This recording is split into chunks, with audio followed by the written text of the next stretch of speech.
tala falava o se isi whaupoponga o talafou mai Sāmoa, mole nei aso tofi aso ono Novema, lua afe lua lima.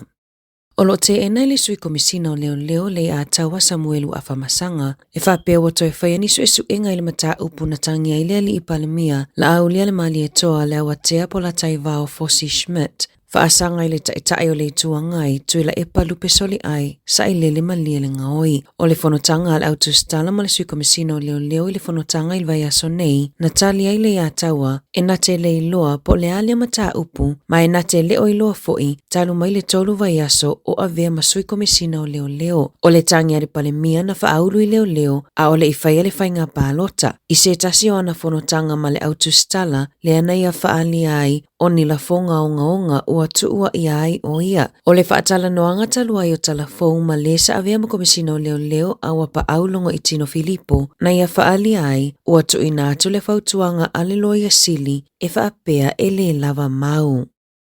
Ua mai au na whaile whai unga le komisina o whainga pālota tui a whelolo to le a 4 John Stanley i le au whai pālota e to a lua se fulu ia na maua le ofisa e le ile leo na whaatino le ngaluenga e peo na tōwhia e ngā lulu e ai. Whaamaoni e tui a whelolo i talafou ua mai a suenga. Ma o le whai unga ua whai ua tutongi uma alauni ai ua tapo na talia e to a vea matangata whai pālota i le lumanai. E ui ngai o inga sise na alia ai le whaatinonga i la tau na whaawhainga ruenga e le ofisa o komisio whainga pālota i le pālota na sa ima vai atu nei ai na sao ato le whai unga o le whainga pālota a le atu nuu. E le umawhai ona whai loa mai pe fia sao whainga ato le tupe na whaalui a launi o lau whai pālota ona na sau noto i a whelolo o lo o whainga luenga e toi whaalelei ai le porkalame whaakome piuta. Ale matanga luenga o tupe le taimi nei ma ua tau fia le tu mawai feso o tainga ale ofisa ma le matanga luenga o tupe i lunga o le Finance 1 se ia mai anga luenga toi whaalelei au lo o whaatino ina nei. Ua whaalawi loa mai ai foi e le komisina o whainga pālota o Januari o le tausanga fou o le awa asaralau mai ai le lisi o le au pālota ua le usita ia tu la fono o le pālota e pe o le risitala o le ingoa ai le pālota e se lau tala le sala. Ai mo le tangata e le risitala ai uanga vaa e lua afe tala le sala.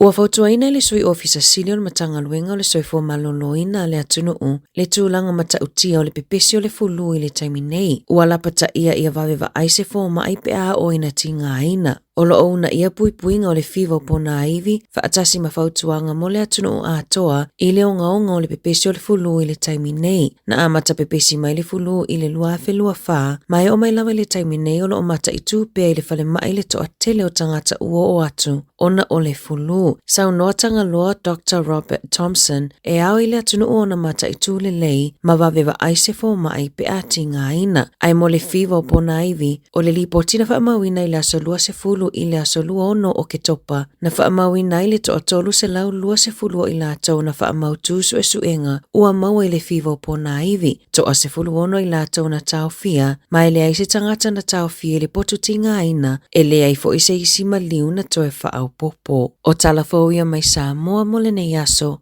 whaasoifua ia.